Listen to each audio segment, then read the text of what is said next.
श्री गणेशाय नमः। जय शनि देवा। आज मैं लेके आई हूँ शनिवार व्रत कथा। शनि महाराज के व्रत करने से शनि महाराज की दशा दूर हो जाती है और ये कथा सुनने मात्र से ही शनि का आशीर्वाद बना रहता है। तो चलिए मैं पहले बताती हूँ विधि। इस दिन शनि की पूजा होती है। शनिवार के दिन काला तिल, काला वस्त्र, तेल, उड़द शनि को बहुत ही प्रिय है, इसीलिए इन्हीं के द्वारा शनि की पूजा होती है। शनि की दशा को दूर करने के लिए शनि स्तोत्र का पाठ भी विशेष लाभदायक सिद्ध होता है। कथा इस प्रकार है।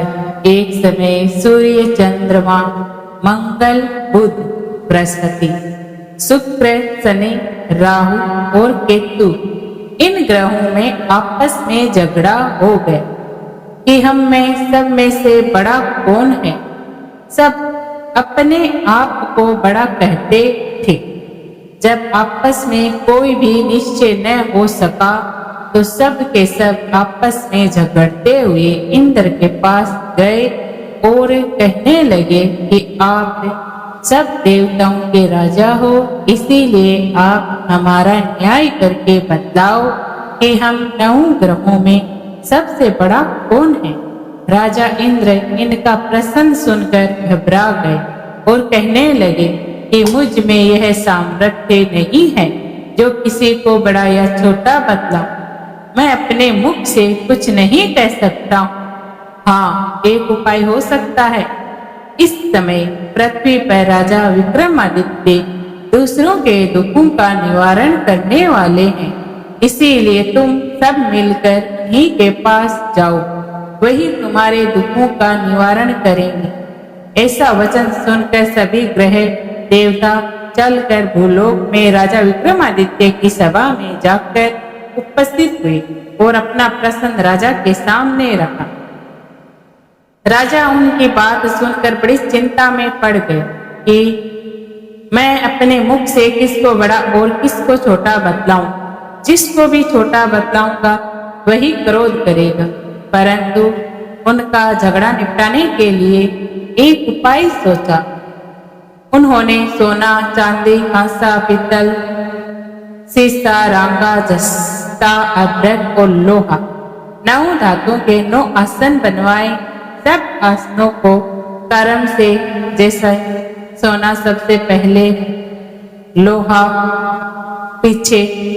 इसके पश्चात राजा ने सब ग्रहों से कह दिया कि आप सब अपने अपने सिंहासनों पर विराजिए। जिसका आसन सबसे आगे वह सबसे बड़ा और जिसका आसन सबसे पीछे वह सबसे छोटा जाने, क्योंकि लोहा सबसे पीछे था और वह शनिदेव का आसन था। इसीलिए शनिदेव ने समझ लिया कि राजा ने मुझको सबसे छोटा बना दिया है। मुझे इस पर शनि को बड़ा क्रोध आया और कहा कि राजा, तू मेरे पराक्रम को नहीं जानता। सूर्य एक राशि पर 1 महीना, चंद्रमा 2.25 महीना, 2 दिन, मंगल 1.5 महीना, बृहस्पति 13 महीना, बुध और शुक्र 1 महीने, परंतु मैं एक राशि पर 2.5 अथवा 7.5 साल तक रहता हूँ। बड़े बड़े देवताओं को भी मैंने भीषण दुख दिया है। राजन सुनो, राम जी को 7.5 आई और वनवास हो गया। रावण पर आई तो राम और लक्ष्मण ने सेना लेकर लंका पर चढ़ाई कर दी, रावण के कुल का नाश कर दिया। हे राजा, अब तुम सावधान रहना। राजा कहने लगा, जो कुछ भाग्य में होगा देखा जाएगा। उसके बाद अन्य ग्रह तो प्रसन्नता के साथ चले गए, परंतु शनिदेव बड़े क्रोध के साथ वहां से सिधारे। कुछ काल व्यतीत हो जाने पर जब राजा को 7.5 की दशा आई तो शनिदेव घोड़ा के सौदागर बनकर अनेक सुंदर घोड़ों के सहित राजा की राजधानी में आए। जब राजा ने सौदागर के आने की खबर सुनी तो औसपाल को अच्छे अच्छे घोड़े खरीदने की आज्ञा दी। औसपाल ऐसी अच्छी नस्ल के घोड़े देखकर और उनका मूल्य सुनकर चकित हो गया और तुरंत ही राजा को खबर दी। राजा उन घोड़ों को देखकर एक अच्छा सा घोड़ा सवार के लिए चुना और घोड़े पर चढ़ गया। राजा घोड़े पर चढ़ते ही घोड़ा जोर से दौड़ता हुआ जंगल में जाकर राजा को छोड़कर अंतर्धान हो गया। इसके बाद राजा अकेला ही जंगल में भटकता फिरता क्या देखता है कि बहुत दूर दूर तक कुछ नहीं दिखाई दे रहा राजा को, और भूख और प्यास से दुखी होकर भटकते भटकते राजा ने एक ग्वाल को देखा। ग्वाल ने राजा को प्यास से व्याकुल देखकर पानी पिलाया। राजा की उंगली में एक अंगूठी थी, उसे निकालकर प्रसन्नता के साथ ग्वाल को दे दी और शहर की ओर चल दिया। राजा शहर में पहुंचकर एक सेठ की दुकान पर जाकर बैठ गया और अपने आप को उज्जैन का रहने वाला तथा अपना नाम विक्का बतलाया। सेठ ने उसको कुलीन मनुष्य समझकर जल आदि पिलाया। भाग्यवश उस दिन सेठ की दुकान पर बिक्री बहुत अधिक थी। तब सेठ उसको भाग्यवान पुरुष समझकर भोजन कराने के लिए अपने साथ ले गए। भोजन करते समय राजा ने एक आश्चर्य की बात देखी कि खूंटी पर हार लटक रहा है और वही खूंटी हार को निगल रही है। भोजन के पश्चात कमरे में आने पर जब सेठ को कमरे में हार न मिला तो सबने यही निश्चय किया कि सिवा विक्का के कोई इस कमरे में आया ही, अतः उसी ने ही चोरी किया हार। परंतु विक्का ने हार लेने से मना कर दिया। इस पर 5-7 आदमी इकट्ठा होकर उसको फौजदार के पास लाया गया।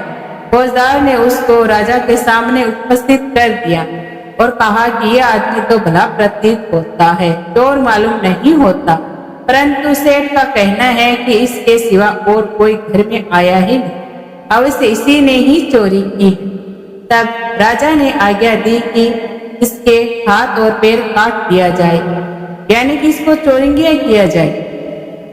राजा की आज्ञा का तुरंत पालन किया गया। विक्का के हाथ और पैर काट दिए गए। इसी प्रकार कुछ काल व्यतीत होने पर एक तेली उसको अपने घर ले गई और कोल्हे पर उसको बैठा दिया। विक्का उस पर बैठा हुआ जुबान से बैल को हाँकता रहा। शनि की दशा समाप्त हो गई और एक रात को वर्षा ऋतु के समय वह मल्हार राग गाने लगा। उसका गाना सुनकर उस शहर के राजा की कन्या उस राग पर मोहित हो गए और दासी को खबर लेने को भेजा कि शहर में कौन राग गा रहा है। दासी सारे शहर में फिरती फिरती क्या देखती है कि तेली के घर में जो चोरंगिया है वह राग गा रहा है। दासी ने महल में आकर राजकुमारी को सब वृत्तांत सुनाया। बस उसी क्षण से राजकुमारी ने अपने मन में यह प्रण कर लिया, चाहे कुछ हो मैं इस चोरंगे के साथ ही विवाह करूंगी।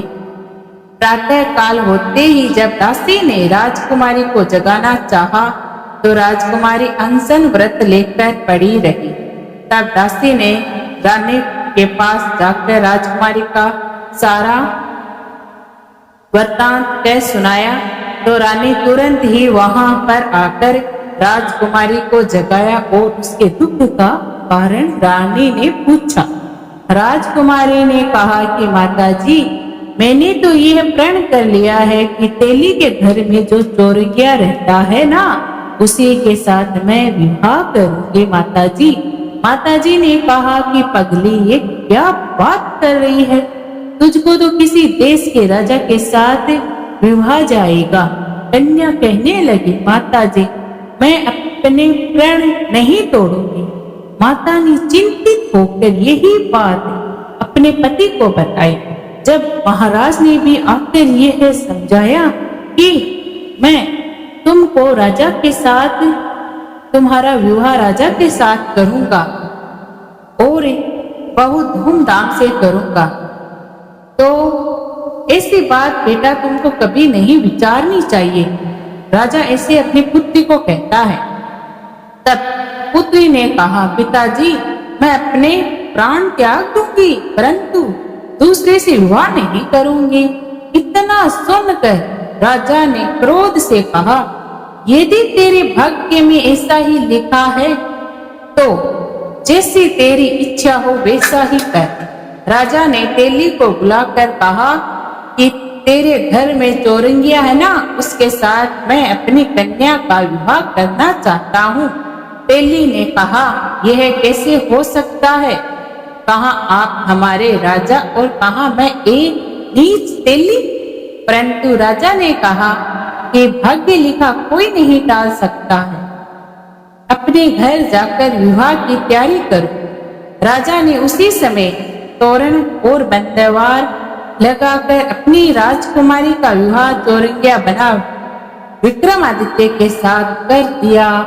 रात्रि को जब विक्रमादित्य और राजकुमारी महल में सो रहे थे तो आधी रात के समय शनिदेव ने विक्रमादित्य को स्वप्न में कहा, राजा कहो, मुझको छोटा बतलाकर तुमने कितना दुख उठाया।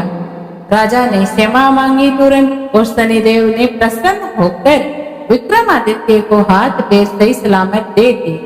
तब राजा ने कहा, महाराज, मेरी प्रार्थना एक स्वीकार करें। जैसा दुख आपने मुझे सौंपा है ऐसा और किसी को न दे। शनिदेव ने कहा कि तुम्हारी यह प्रार्थना स्वीकार है।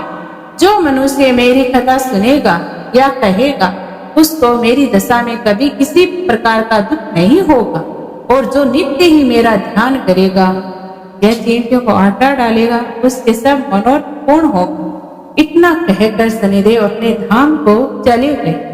राजकुमारी की आंख खुली और उसने राजा के पांव सही सलामत देखा तो वह आश्चर्य को प्राप्त हो गई। उसको देखकर राजा ने अपना समस्त हाल कह सुनाया कि मैं उज्जैन का राजा विक्रमादित्य हूँ। यह बात सुनकर राजकुमारी अत्यंत प्रसन्न हुई। प्रातः काल राजकुमारी से उसकी सखियों ने पूछा तो उसने अपने पति का समस्त वृत्तांत कह सुनाया। तब सबसे प्रसन्नता प्रकट की और कहा कि ईश्वर ने आपकी मनोकामना पूर्ण कर दी है राजकुमारी जी। जब उससे सेठ ने यह बात सुनी तो वह विक्रमादित्य के पास आया और राजा विक्रमादित्य के पैरों पर गिरकर क्षमा मांगने लगा कि आप पर मैंने चोरी का झूठा दोष लगाया, अतः आप मुझको जो चाहे दंड दे दो। राजा ने कहा, मुझ पर शनि का कोप था, इसी कारण यह सब दुख मुझको प्राप्त हुआ। इस समय तुम्हारा कोई दोष नहीं है, तुम अपने घर जाकर अपना कार्य करो। सेठ बोला, मुझे तभी शांति होगी जब आप मेरे घर चलकर पति पूर्वक भोजन करोगे। राजा ने कहा, जैसी आपकी मर्जी हो वैसा ही करें। सेठ ने अपने घर जाकर अनेक प्रकार के सुंदर भोजन बनाए। राजा विक्रमादित्य को प्रतिभोज दिया। जिस समय विक्रमादित्य भोजन कर रहे थे, एक अत्यंत आश्चर्य की बात सबको दिखाई दी। जो खूंटी पहले हार को निगल रही थी, वह अब हार को उगल रही है।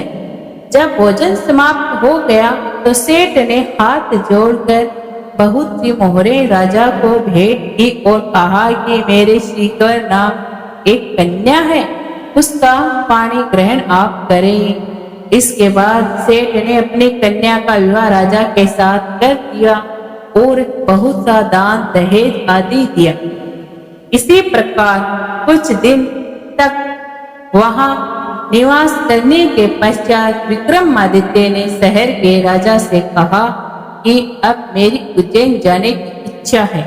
फिर कुछ दिन के बाद विदा लेकर राजकुमारी मनभावनी सेठ की कन्या श्रीकुमार तथा दोनों जगह के दहेज में प्राप्त अनेक दास दासियां रथ और पालकियों सहित विक्रमादित्य उज्जैन की तरफ चले। जब शहर के निकट पहुंचे और पूर्ववासियों ने राजा के आने का समावास सुना तो समस्त उज्जैन की प्रजा आगवानी के लिए आई। तब बड़ी प्रसन्नता से राजा अपने महल में पधारे। सारे शहर में बड़ा भारी महोत्सव मनाया गया। रात्रि को तो दीपमाला की गई। दूसरे दिन राजा ने शहर में यह सूचना करा दी कि शनिश्चर देवता सब ग्रहों में सर्वोपरि है। मैंने इनको छोटा बनाया, इसी से मुझको यह दुख प्राप्त हुआ। इसी कारण सारे शहर में सदा शनिश्चर देवता की पूजा और कथा होने लगी। राजा और प्रजा अनेक प्रकार के सुख भोगती रही। जो कोई शनिश्चर जी की पूजा या कथा को पढ़ता या सुनाता है, शनिदेव की कृपा से उसके सब दुख दूर हो जाते हैं। शनिवार के दिन कथा को व्रत के दिन अवश्य पढ़ना चाहिए। सभी बोले ओम शांति ओम शांति। शनिदेव महाराज की आरती। 4 बजाते ही छाजे गदा हस्त प्यारी। जय शनिदेवा जय शनिदेव। रविनंदन गजबंदन यम ग्रज देवा। जय शनिदेव। कष्ट न सो नर पाते, करते तप सेवा। जय शनिदेवा जय शनिदेवा। तेज अपार तुम्हारो स्वामी सहा नहीं जावे। जय शनिदेवा जय शनिदेव। तुमसे विमुख जग में सुख नहीं पावे। जय शनिदेवा जय शनिदेवा। नमो नमः रविनंदन सब ग्रह सिर ताजा। बंसीधर यश गावे रखियो प्रभु लाजा। जय शनिदेवा जय शनिदेवा जय शनिदेवा। मंत्र इस प्रकार।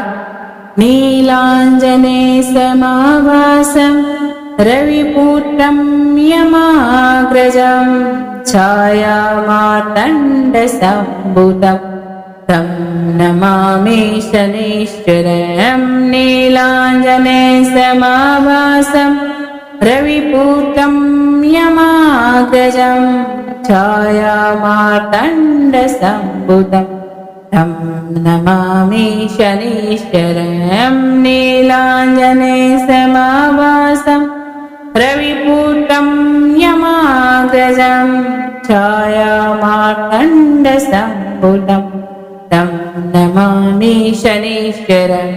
बोले सभी शनि महाराज की जय हो। और आपको ये कथा कैसी लगी कमेंट में जरूर बताना।